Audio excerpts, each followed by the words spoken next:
All right, we're gonna go ahead and get moving here, and we may end up with some stragglers rolling in, but we're gonna get started. So, first thing, appreciate everyone's time. Thank you very much for joining. We're going to be getting into some very relevant topics here with the next few webinars, diving into cloud and how we secure the cloud. We have Alex Douglas, who's going to be delivering this talk track for us today. Alex is one of our security engineers, very, very hands-on with Azure. He's been helping us solve a lot of hard problems in Azure.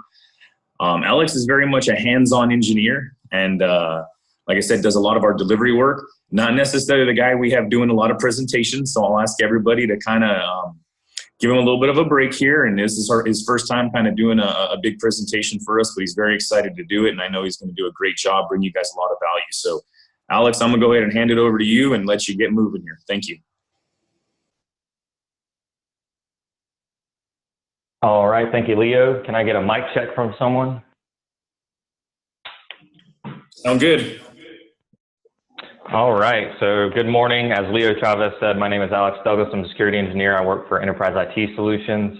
Today, we're going to discuss some concepts when it comes to Azure and also implementing security using Palo Alto Networks products, specifically the firewall. The first thing,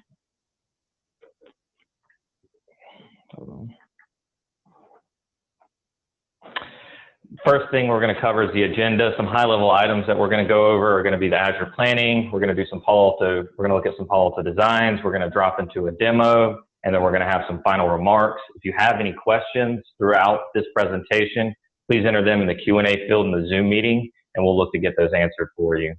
So, most companies today, you're going to have some sort of cloud initiative. You're going to have maybe a cloud-first model, or maybe you're already actively deploying resources into Azure. Well, sometimes the business has more of a push to get there, and they move forward without involving the entire IT team, right? Meaning sometimes your security teams or your infrastructure teams, maybe even your operations team, can get left out. If this happens, you could be left with, publicly exposed resources. You could have resources out there that are not being managed, and they also could have no security on them. So that's something to keep in mind whenever you're deploying resources into Azure.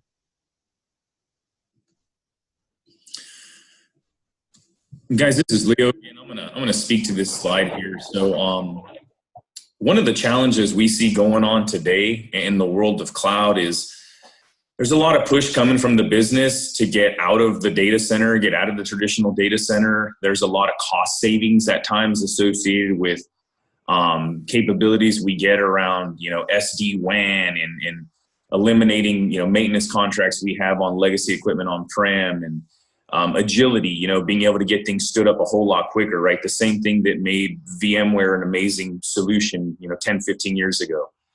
But one of the big challenges that we're seeing is with this huge push, security's kind of being left behind. So we like to emphasize to customers, when it comes to cloud, whether it's Azure, Amazon, Google, whatever it may be, security needs to be incorporated every step of the way. You really need to take a crawl, walk, run model, right? You need to start out focusing on things like lower risk, lower priority applications. I mean, if possible, enable IT to start testing in Azure and testing cloud workloads in a completely controlled test environment prior to even moving those low risk applications out there. Build up a plan, engage security, make sure that security is a focus the entire way through. As you're going through the evolution, make sure that your organization's taking time to review what's happened and where things are going as you're progressing, some of the hurdles that you may have hit, and what you can do in the future to overcome those. And when you start getting into some of the more critical workloads, it's really important that strong test plans are in place, that we're moving things there in a controlled environment, really have the right people set up to test things as much as possible, and that we're coming back behind and we're validating security. So we're big fans of, as you're moving workloads out to the cloud and starting up, have some type of a pen test done, have some type of a security assessment done to ensure that you're securing those workloads. If you want to flip to the next one, this little snippet here, it talks a little bit about an old African proverb, right? Because we focused on the snake, we missed the scorpion. And the reality is that push coming from the business to get to the cloud is the snake. There's this big, giant snake coming after us saying, get the workloads out of the on-prem, get us up into Azure, get us up in Amazon. We want to benefit from these cost savings. We want the speed and agility. And as IT, our mindset a lot of times is we've got to move and get the business what they want. But it's very critical that we enable the business and we talk to them about slowing down and focusing on security, ensuring that security is built into every aspect all the way through. We've had a lot of customers as of recent. I mean, in the past few months, this has been kind of an epidemic for us at EITS, where we are getting calls in the bottom of the ninth. Organizations that have been working on projects, in some cases for months and years, to move critical workloads out into Azure. And security was an afterthought. And in those scenarios, we're being hit at the last minute and, a lot of times having to work around the clock with new customers to help them get the security aspect of their infrastructure stood up in Azure, get the firewalls up and running, enable them. The reality is, and Alex can talk more about this, the world of Azure is a very different world. And traditional resources who come from on-prem infrastructure, there's a huge learning curve. It's not the type of thing that most folks are going to be able to just pick up and run with. In many cases, you have to unlearn what you learned in the world of traditional infrastructure. Go. So there's a lot of new attack vectors when we start talking about Azure. The reality is the way that we protected our workloads on-prem is not going to get us everything we need when we start talking cloud. We think on-prem infrastructure, traditional security, we're looking at our firewalls, we're looking at our SIM, we're monitoring our DLP solutions, our endpoint protection solutions, and getting an idea of what's going on in our environment. The reality is, if we move to Azure with that same type of mindset, we could miss a big gaping hole. There's new threat vectors, right? The person in HR could go share a link to a location in your SharePoint or whatever it may be out in Office 365, and that link could accidentally be shared to the public rather than specific individuals within your organization or another partner you're working with. And when things like that happen, us from the traditional infrastructure world, we're focusing on this small leak. We're watching our SIM logs, we're watching our firewalls, and the reality is we could be missing a big gaping hole for things that we're not seeing, right? That HR person could have easily shared a link and our data could be flooding out of the cloud. So the way that we gain access to data is very different. The way that we can mistakenly enable that access is very easy to do. So we like to put a heavy focus on, you still need those traditional tools, right? You still need your endpoint solution. You still need your SIM. You still need your DLP. But the reality is there's a lot of new threat vectors that we have to make sure we're integrating with these tools. And there's going to be new tools that we're going to need to bring into play to better enable us to secure our environment and secure our data. One of the talk tracks we'll be talking about in the future is bringing Aperture into the mix and how Aperture could help with some of the SaaS-based applications and the scenario I just gave you with the HR person, mistakenly sharing out a link. So the main takeaway here is it's a very different world, and we have to approach it that way and acknowledge that, again, new threat vectors and new tools we're going to need to incorporate. All right, thank you, Leo. So coming back, start talking about Azure again. One thing that we need to focus on are some new concepts, right? And don't read through this right now. If you want a copy of this, shoot us an email at info@eits.com. We'll send you this table with a couple other things. So I'm going to touch on these real quick, but I'm going to go kind of flip back and forth between the demo and these when we get into it so you can actually see it and reference it live. So basically we have virtual network. It's exactly what it sounds like. It's a virtual network up in Azure. You can add subnets and all that to it. We're going to talk about NSGs, which is a networking security group. Basically think of it as a layer 4 firewall, kind of like in Windows, and you can attach that to your subnets. You can attach them to VMs. You can attach them to individual NICs. You have UDRs, which basically is creating a route table for specific VMs, both specific to the subnet in Azure, but it allows you to quote unquote change how the routing happens in Azure and force traffic to certain resources, right? With resource groups, we're going to talk about how they're basically this group of resources, right? And everything in Azure is a resource, a NIC's a resource, a virtual machine's a resource, a database is a resource. So you're logically putting all those together. It makes it easy a little bit for monitoring, controlling access, provisioning stuff, and obviously for billing. Availability sets, that's another thing in Azure. Basically, an availability set is where they physically take two VMs in an availability set, and there can be more than just two. But we'll take an example with two, and basically each VM runs on its own separate, physical server, computer rack, storage unit, the networking switches, so they're separated. So if Fabric 1 goes down, you can ensure that VM 2 is still up. With layer 2, there is no such thing as layer 2 in Azure, and I'm sure you've heard that before, but basically they decided they take the OSI model and they threw it out the window. They said, we're going to do something completely different.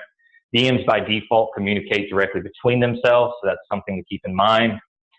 East-west traffic, since they do communicate directly between themselves, anything inside of a virtual network is basically going to be east-west traffic. It's basically going to be your equivalent of layer 2 because they can communicate directly between each other with nothing to block them. So you need to make sure you add that UDR, that route table, to make sure you force traffic to some sort of firewall or some other sort of networking client so you can get that backend data. Last thing we need to cover is load balancers. Luckily, this is pretty much the same as it was on-prem, right? You have a load balancer, got a virtual IP, you have some back-end devices that it connects to. And as I said, we're going to go a little deeper, and I'm going to actually show you all these later. So deployment use cases. So right here, you can tell these are some deployment use cases. Basically, you can tell it's the same thing as it is on-prem, right? But the main reason I wanted to put this slide up here is because you need to know your use cases before you go into Azure. Do you want to have remote access? That's a good question to ask because your architecture will change depending on that. So just keep that in mind. Know your use cases before you start architecting your solution. Centralized policy and management with Panorama. So that is something that is crucial whenever you're moving firewalls into Azure. You want to have Panorama because most of the time when you deploy these sets of firewalls, you're deploying two active firewalls. There's no kind of data configuration synchronization between them. And this is where you implement Panorama, and you can allow that single pane of glass to just automatically push the same config to both firewalls. Obviously, you'll have environmental variables that are different, like the local IP addresses and stuff, but that will be fine. That can be all done through Panorama. And it also allows you for rapid automation when it comes to deployment. With it, you will need Panorama. It will help you out a lot to help push down those policies. Obviously, you get centralized reporting and logging with that also. So now I'm going to go through some design models. So the first one we're going to talk about is the shared design model. And basically what you're doing here is you're having, and let me get a laser pointer. So basically you have everything going through a single set of firewalls, right? You're going to have your outside traffic, which is right here, coming in, and it's going to hit these firewalls. It's going to hit your back-end resources.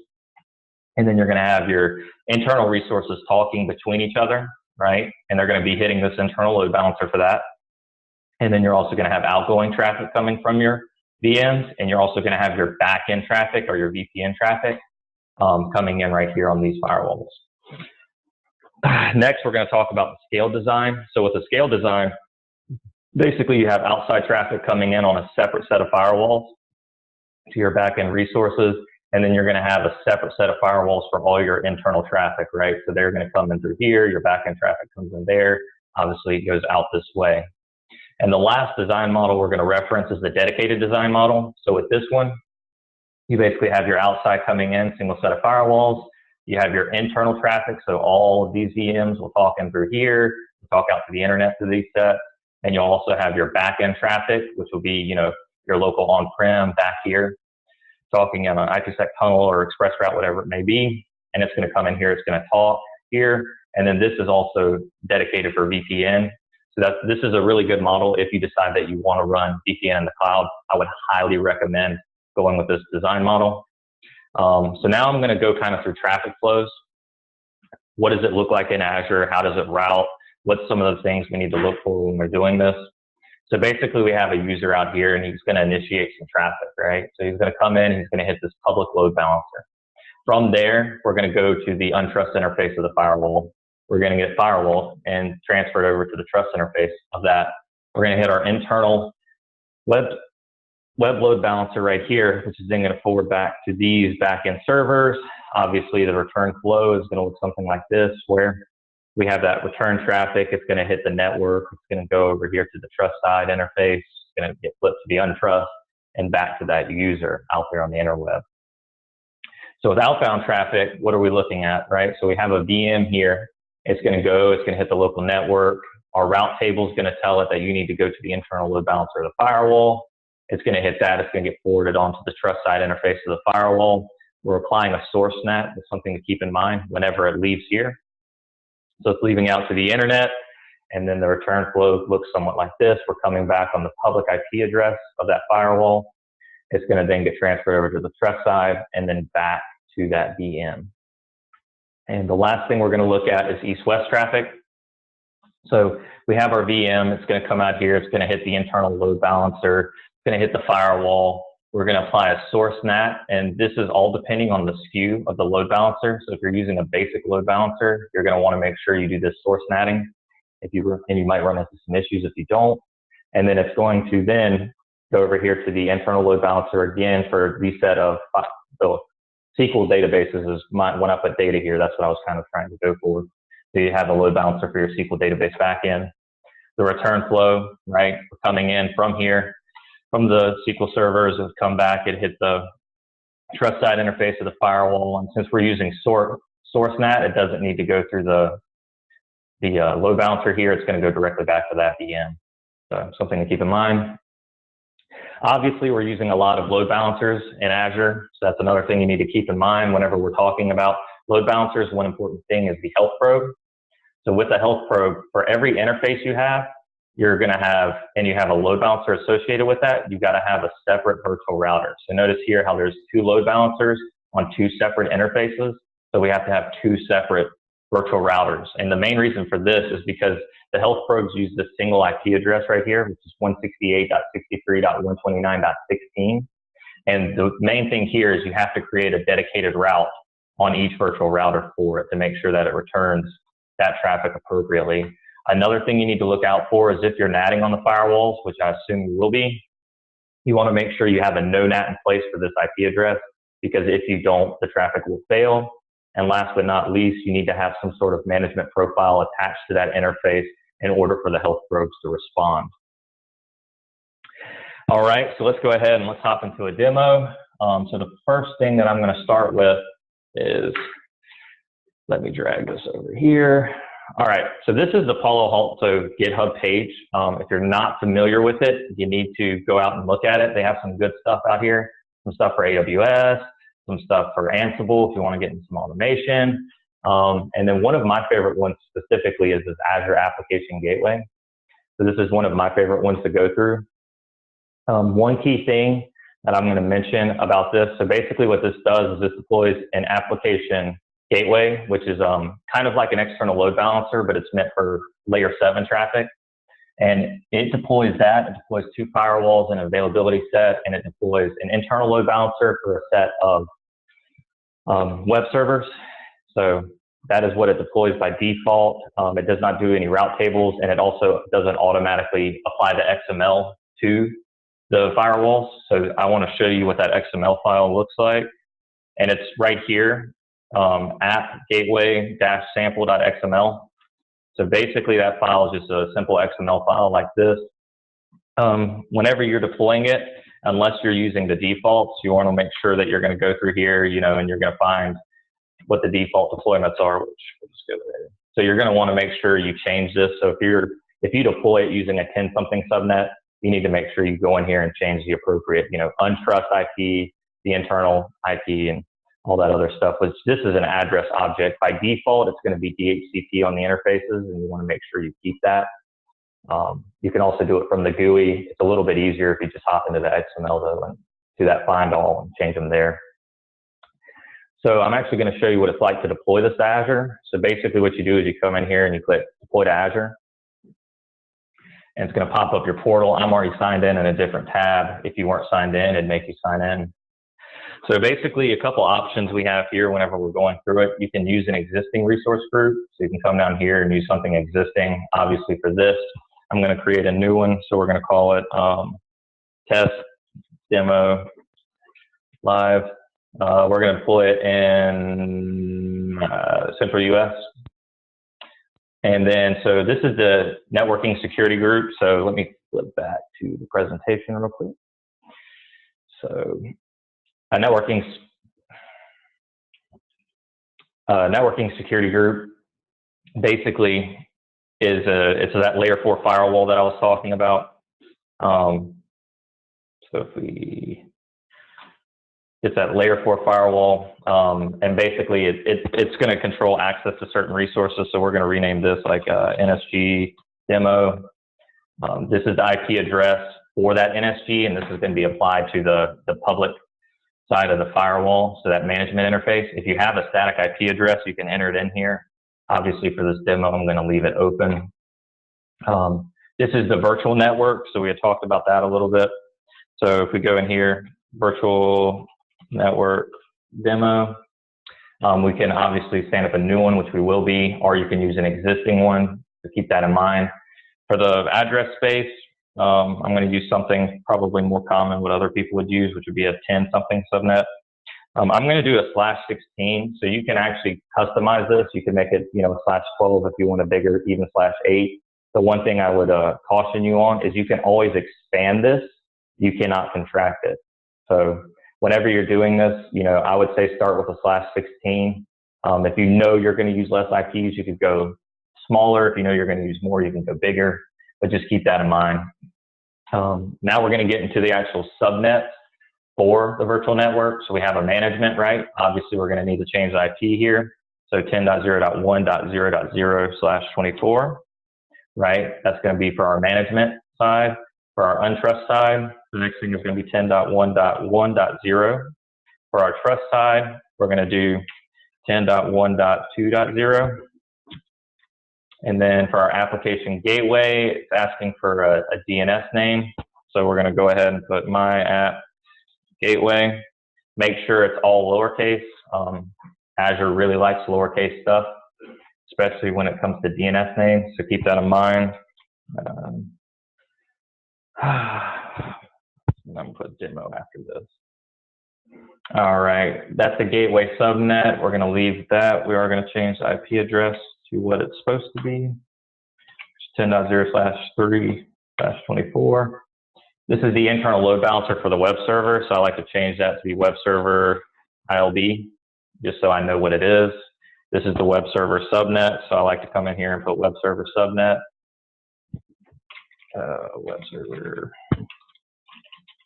subnet. Same thing here. We got to change the IP address.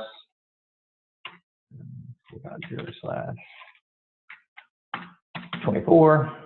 So another thing we need to note here is for the backend VM, you need to make sure you go to version 2 because in a lot of regions, the version 1 has been depreciated. So always go version 2. There is a version 3 and version 4 option. Also, next thing you need to know is for the firewall models, we got 3 different choices here. You have bring your own license, so that would be where you purchase, you know, a virtual firewall license through Palo Alto, or maybe you sign their enterprise agreement, and you'd have those keys available for you to be able to do that for the firewall. You have bundle 1, which is basically going to be threat prevention and premium support, and then obviously you have bundle 2, which is going to be the full thing, where you're going to get, you know, you're going to get your threat protection, your premium support, your URL filtering, and obviously your wildfire. So that's something to keep in mind. For this one, since I'm just going to show you the actual deployment of this, and it won't actually get used because it takes about 25-30 minutes, I'm just going to do BYOL. You can change the VM series name, so I'll go ahead and do that. I'll say PAN firewall. Same thing here. It defaults to this. Make sure you go to like version 2 at least, just because of the fact, as I said, in most regions it's been depreciated. For the address name, same thing. We want to make sure that it's all lowercase, and we put that there. For the storage account, now the storage account is very thickly. I will tell you that honestly, so you need to make sure it's all lowercase, no kind of special characters, but it can have numbers. So, you know, storage is fun. 1, 2, 3. You can create a new one. You can also join it to an existing one. I'm going to leave it at standard local redundant storage. You can also do global, and you can also do a premium storage. Keep that in mind. EITS demo is going to be my username. I'm going to create a super secret password, super complex. And once I'm done with that, I'm going to click I agree, click purchase, and it's going to run through, do a little check real quick, see what it likes, see if everything passes its check. So that's good. The deployment's in progress. So now we're going to click on this. We're going to come in here. And if you missed what I did, you can come in here and just click deployment in progress right there. And it's going to bring you to the same page. Now, while you're here, there's some key components that you want to know about. First off, the refresh button. You're going to want to sit here for probably the next 5 minutes monitoring this. And if you want to flip over to different tabs and come back every couple minutes, that's fine. But you at least want to sit here for about the first 5 minutes, because if you have errors, they're typically seen within the first 5 minutes, as I said, and you'll see as it's deploying, it'll tell you what it's doing. You can get operational details if you need to, and all that. Another key fact that we want to know here is after that 5 minute mark, as I said, it's going to take about 25 to 30 minutes for it to deploy. So if you want to go out to lunch or maybe grab a cup of coffee, whatever it may be, go ahead and do that. Not to say I haven't seen it fail after that 5 minute period. It's just typically not as often. And whenever it fails, it'll actually appear right here and it'll tell you failure to deploy. And if it fails to deploy, then I will click that for you so I can show you what I would change in it to fix it. Another thing that you're going to notice here is that redeploy button. So if this fails and you don't want to go through the entire process of typing everything out again, you just click that redeploy button, and it's only going to make you enter in a few variables over again. Obviously, as I said, make sure you check the error log to make sure you know what needs to be replaced, right? Okay, so we're going to leave this running in the background, but I've actually already set up a demo environment because of the fact, kind of like the cooking shows, right? Where, they show you putting it in the oven, but you're not going to sit around for an hour and wait on it. So obviously I already deployed a demo environment, and I'm going to show you what it looks like via the slides real quick. So, hey, Alex, real quick while you're pulling that up. One other thing I wanted to hit on real quick with those deployment guys. Sometimes Azure is busy. And if Azure is busy, those deployments could fail simply because there's a lot going on in Azure. So if you see that happen, don't freak out. You could just very well go through the redeploy process, but we have seen from time to time. So keep that in mind. And one other thing, Alex, hit on real quick before you jump in this diagram is talk a little bit about the reserved IPs and some of the challenges we've seen customers hit with that. Yeah, so one thing to note about Azure, as Leo was talking about with the reserved IPs, the one thing that we want to make sure you know is if you notice here, isn't it kind of funny how it's 4 and 5? Why isn't it 2 and 3 or something else? That's because the actual first 3 IP addresses are reserved for Azure's backend traffic. So remember when I talked about how there's no layer 2 communication, it's VM to VM directly. That's because of the fact they reserve those first 3 IP addresses to use for their backend magical transfer of data from VM to VM. So that's why we have to come in here and we have to create these route tables, and then we have to force traffic to where we want it to go and make sure it goes to that firewall. So before we get into actually showing you some more stuff in Azure, and before we actually get to showing you some demos, I want to discuss the lab environment, and then I'm going to show you some of the resources in Azure that will represent this, and then I will also go through what my demo use cases will be. So the first thing we want to talk about is we got a load balancer, public load balancer here. It's facing the outside world. It is in front of these Palo Alto untrust interfaces. And then we have obviously our trust interfaces for our backend traffic. We have an internal load balancer, and that's attached to the trust interface of this firewall. We have another load balancer here that's attached to the web servers right here. Obviously we have some route tables, and we also have our Windows 10 machine right here. So keep that in mind. That's basically a high-level overview of it. I also have a spreadsheet for these IPs. That way we don't have to keep flipping back to this demo environment. But before I get started with my use cases, I actually want to show you some of the resources and what they look like in Azure, right? So let me flip up here. So the first thing we want to talk about, right? Let's flip back to this slide if you remember it. So the virtual network, what does a virtual network look like? Let's go here, let's look at the virtual network. So basically, this is what a virtual network looks like. Whenever you stand it up, it's going to show you your connected devices here. If you want to see all of them, you can go to this device. You can come in here and you can do a quick search by IP, right? Whatever it may be, even device name if you know it. So that's something to keep in mind. If you want to look at specific subnets, you can come in here. You can deploy new subnets, or you can deploy a gateway subnet, which is used for like IPsec tunnels and other things. If you need to remove a subnet, you can just come in here and delete it. And if you need to expand your reservation, remember how I said you can always go up, you can't go back down. This is where you can come in here and you can actually deploy another range. So if you wanted to do something like 10.2.0.0/16, this is where you come in there and expand that space. So the next thing, referring back to our chart, we have UDR, which is next. So basically a UDR is just a route table. I'm going to actually show you how to deploy that. So you come in here, you go to route table, you click create, and you'd say, my new route table. My new route table. I'm going to use an existing resource group just to keep things clean. Go ahead and create. And that's going to deploy just kind of like the other thing. Let's flip back here and let's see how this is doing. So far, we're at 6 minutes. Everything looks pretty good. We don't have any errors. Come back here. So we're going to see this deployment. This will take only a few seconds. And while we're waiting on that, we'll go back to the resource group. All right, so while we're waiting on that UDR, we'll talk about NSGs. So a network security group, which, let me find it. Alex, before you jump to NSGs, can you just, so I think, you know, this comes up a lot when we talk to customers about Azure and AWS, and then they don't realize that, talk about how subnets within an availability group or subscription, they could just talk to each other, right? And you can't do anything about that unless you force things like UDRs or sort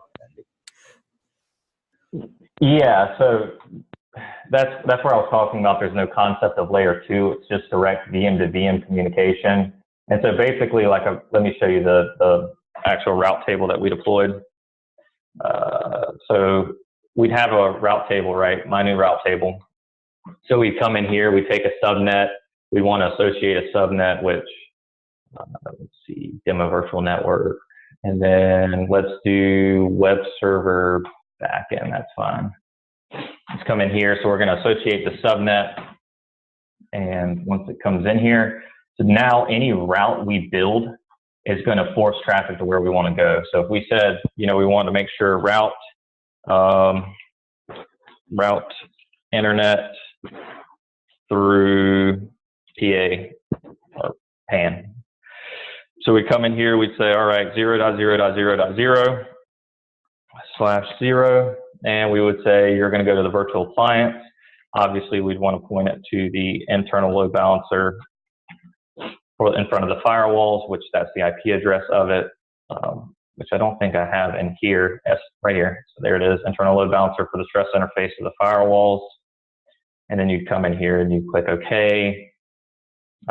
You can also add other routes. So like if you wanted to talk to, let's say, route to Windows 10, right? And so I have a Windows 10 subnet, which is right here. And it's going to be the 5.0/24 network. Just keep that in mind. So I might come in here and say 10.1.5.0/24. Your next hop is obviously going to be the virtual appliance. You're going to have 10.1.2.100, which is the internal load balancer again, which we have right here, right? Internal load balancer, the firewall trusted interface. And you would deploy those. And so basically now what that does is that overrides the default routes. And we can show you that real quick. So let's go ahead and cancel out of this. Let's go ahead and pull up something in that subnet, which is going to be these VMs. So if we go into the networking interface of it, and we come here, what we can do is we can come down here and look at the effective routes, right? And the new routes that I just applied should affect the subnet shortly. So once we're here, they haven't applied yet. Sometimes it can take up to 5 to 10 minutes. So if they don't show up, while we're doing this, I can show you, we can come back to it and relook at it. So it's showing the default routes. So if you look at the default routes, right, it goes virtual internet for anything in the /16. So that's one thing to note, right, is anything by default, it's going to go to the virtual network, which is where you get that direct VM to VM communication. As for internet traffic, you go directly out to the internet. You don't go through any firewall, you don't go through anything fancy, you go directly out to the internet. Now, as I said, eventually those UDRs will appear here. We'll give it one more refresh. If not, we'll come back and check it out later.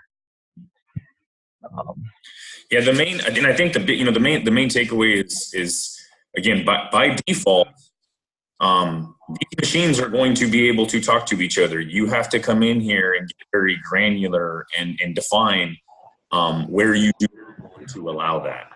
But that's just another area, where we see a lot of challenges, and folks moving workloads out into the cloud and security not necessarily being a focus. And we get out there, and people are traditional infrastructure. I've got separate VLANs. If I don't build a route to allow that traffic, they're not going to be able to talk to each other. It's the opposite.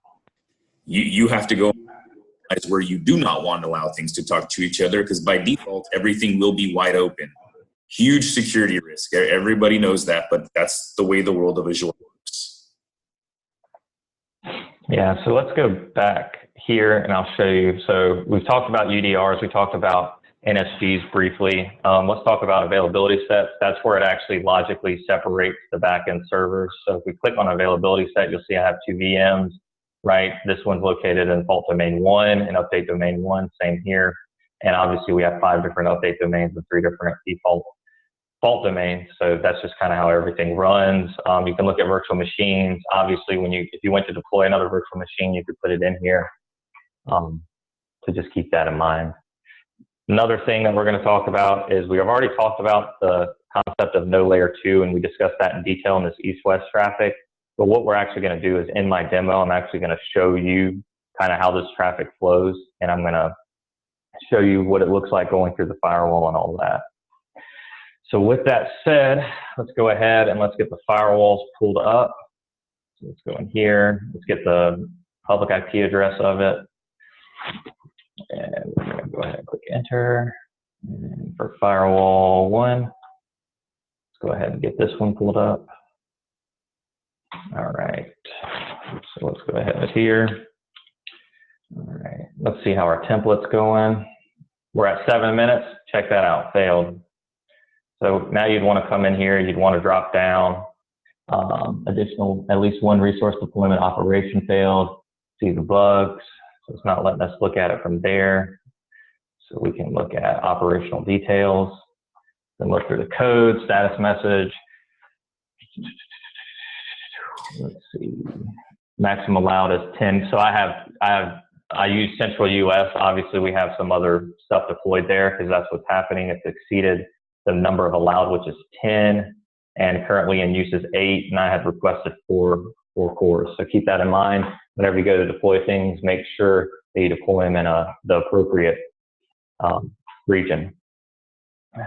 So come back here. Let's go ahead and get logged into the firewalls, which is EITS demo.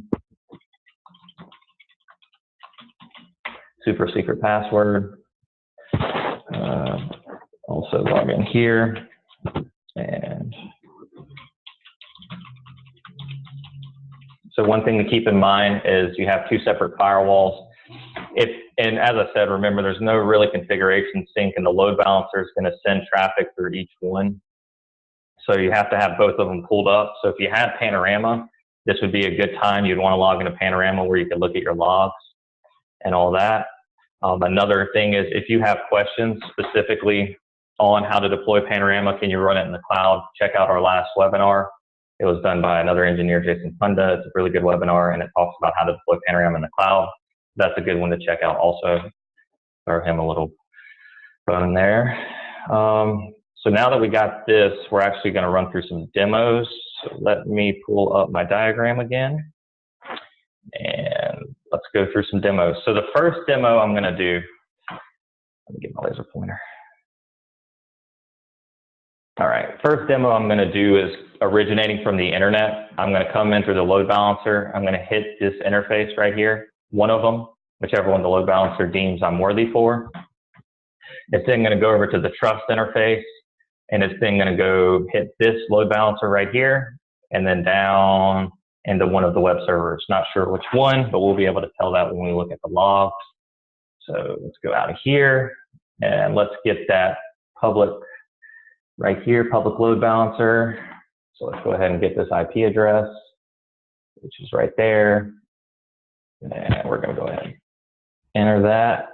Now, currently I'm using port 80 for it. Obviously, in your specific use cases, you might use something else. So if we go into the load balancer right here, you create, a backend pool, right? And the backend pool is your VMs that you create. And then you have a front-end IP address, which is also used for creating this. You can add another public IP address if you need to. Here's this lovely health probes that we had talked about. I'm using port 22. That's typically the default. There are some people who use custom ports like 443 or 80, but I would stick with 22. It really depends on your use case. Then you come in here and you create a load balance rule, and basically all the load balance rule is saying, hey, use this front-end IP address, make sure you forward it on port 80 to the back-end resources here. Use this health probe and make sure you keep your session persistent. So that's something to keep in mind. And we have that reference here on the spreadsheet, right? So this is the public IP address right there. And we validated that it works in the web browser. So let's actually drop into the monitor tab and see what it is. So bad on me, I don't know what my public IP address is, but we can figure that out very quickly. So there's my public IP address, copy that, go ahead and exit. Let's drop into here. Here. If you notice right here, this IP address looks strangely familiar, right? I think I've referenced it a couple times. So this is the load balancer, and we can see it's coming in on the trust interface and the untrust interface, right? So keep that in mind, that you're going to have them coming through both. And that's why I have separate virtual routers for this. And let's see. So we're going to look for my public IP address. All right. So I didn't come in on this firewall. Let's see if I came in on this one. So we come in here, and so 943, there's my public IP address. I'm going and obviously hitting the destination interface, which happens to be the public interface of the right here, VM series. So we hit firewall 2 on the untrust interface, right? So we go back here, we see that it's hitting that untrust interface. If we look at our NAT rules, so let's go ahead and pull that up. So if we look at NAT destination IP, so it's going to change it to this 10.1.2.6, which is the internal load balancer right here, my private load balancer for the web servers. So that's where it forwarded to, and then obviously it hit one of the back-end web servers. So that's my first use case. My second showcase is going to be this traffic from the Windows 10 machine. We're going to hit the internal load balancer. Here it's going to go to the trust interface of the firewall, and then it's going to hit both of these VMs. I'm going to actually privately go to each one of these.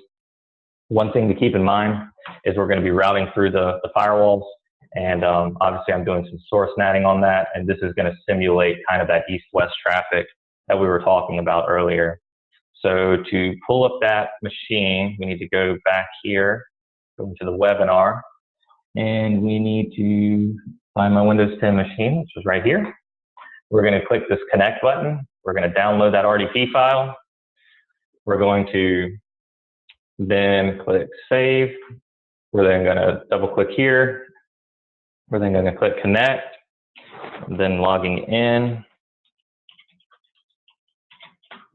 All right, so we're getting that session pulled up now. I will pull it up on the screen. All right, so now that we have this Windows 10 machine up, we're going to come in here, open up a web browser.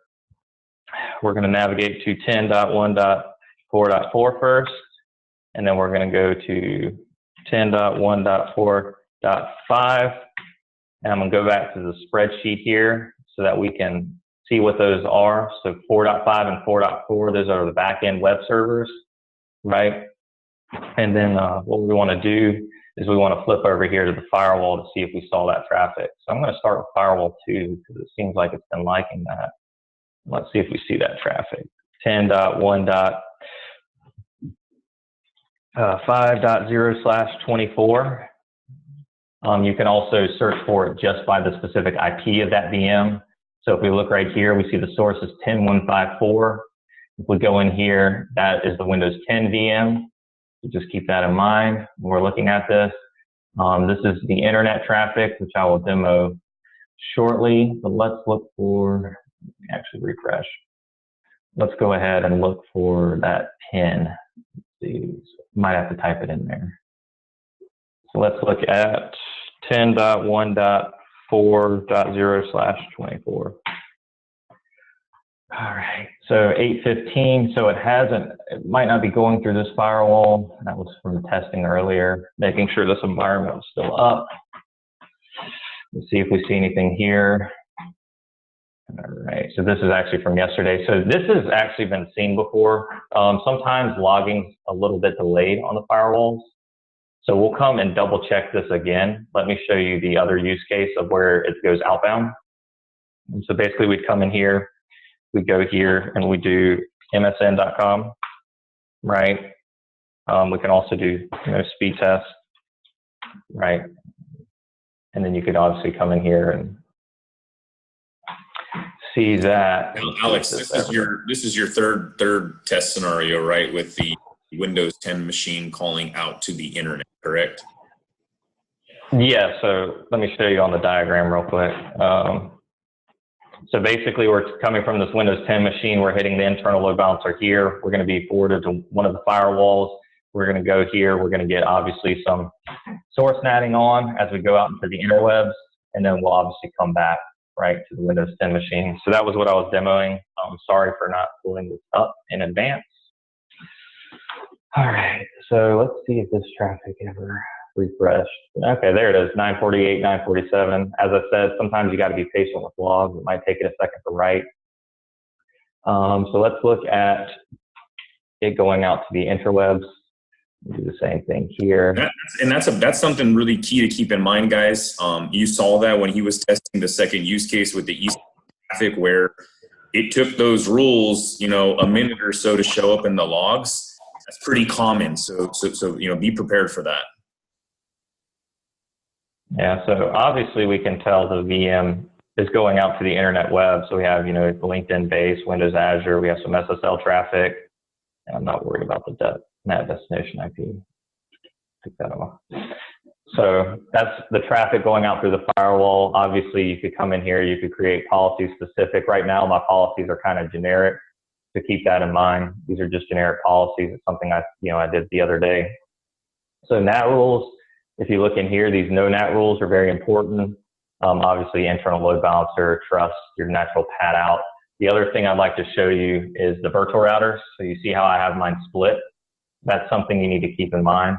When you split these virtual routers, you got to make sure you come in here and enter in your static routes, especially for your one on your health probe, right? So that's something to keep in mind. If we look at the interfaces, we're using DHCP. Highly recommend using that. It makes keeping the config the same pretty easy. We're using a management profile. So one thing you want to note on the management profile, you want to make sure you lock it down to that IP address, right?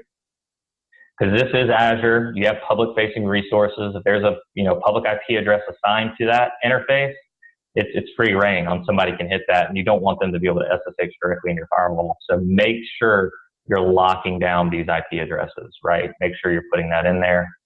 And I think that's everything I wanted to show for this. That we see missed. So take that one to heart, and if you need to go back and rewatch this on YouTube later to pick that one up, that's kind of a key one to make sure you're locking down security-wise. Yeah, so with that said, I'm going to return back to the slide, and I believe Leo Chavez is going to be finishing it up for us. So Leo, if you want to take over, here you go. Yeah, and everyone, if you have any questions on the scenarios that we went through there, I know we went through a lot pretty quick. There was a lot that went into building out that demo environment and the various virtual routers and all the UDRs that went into that, you know, you guys may have questions on. We encourage you to, you know, feel free to send stuff over in the chat. Shoot us an email later, info@EITS.com.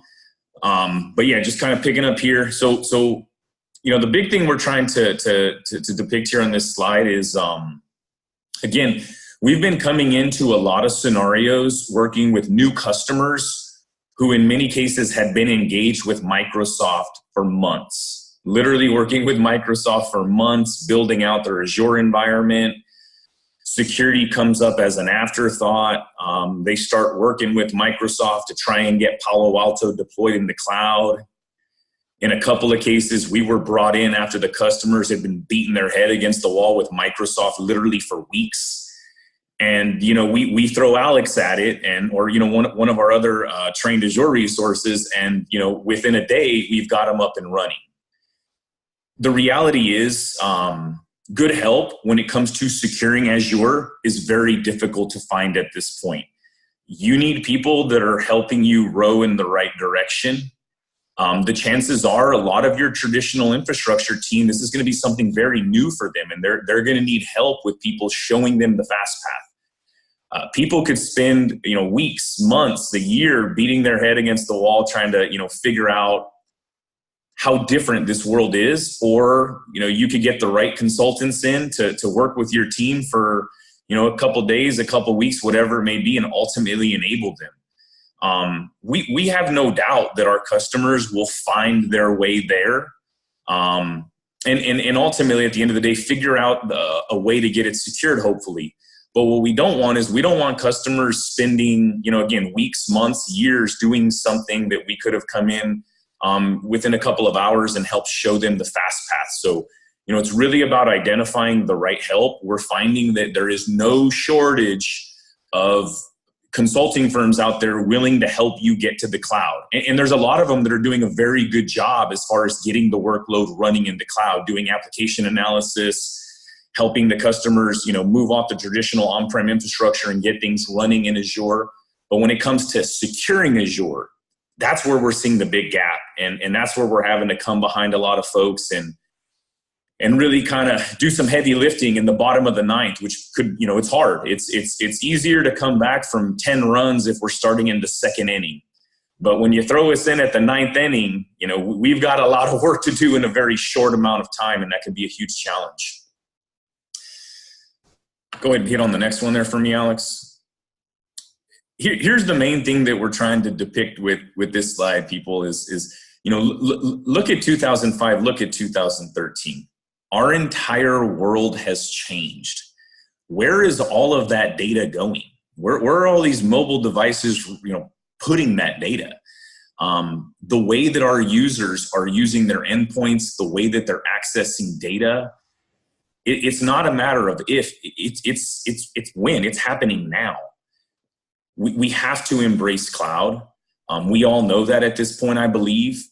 We're actively working with our organizations in most cases to enable them to get to the cloud, but security cannot be an afterthought. There are a lot of things that can go horribly wrong here if security is not built in from the very beginning.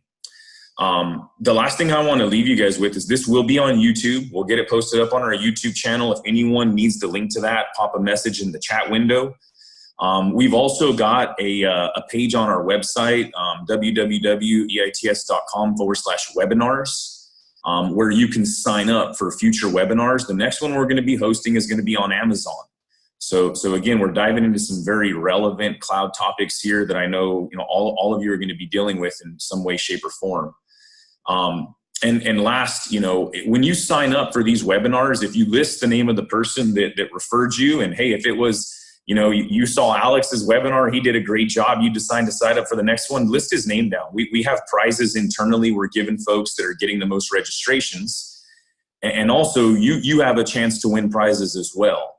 So we're drawing a random name from each webinar and sending a prize out following that. And then there's also a grand prize we'll be drawing at the end of this series that'll be a $500 gift card. So the whole purpose of this series is enablement. It's helping our customers maximize their solutions. This is not a selling exercise. You know, our hope is that people will leave this and learn something that helps them be better at what they have to do day to day. So I want to thank everyone for the time. Alex, great job. I really appreciate you doing that. Guys, this is the first time Alex has ever done a presentation for us like this. So I think you did a really great job here. We're very grateful, and grateful for everyone that joined and gave time today. So thank you all very much.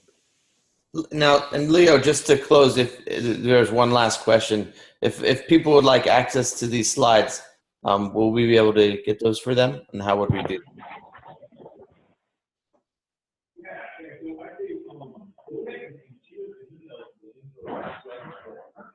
Leo, we can't hear you. I apologize, I was talking on mute. Yeah, I would say for now, go ahead and shoot us an email to info@eits.com, and we'll definitely shoot you a copy of the slides. The videos themselves will be up on YouTube.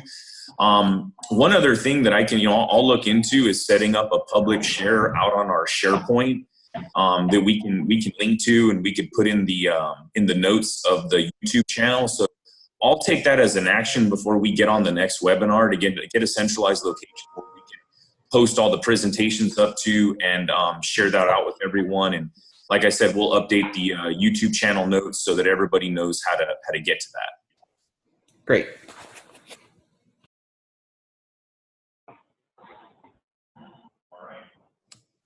Well, thank you everyone very much. We really appreciate your time, and I hope everyone has a fabulous weekend.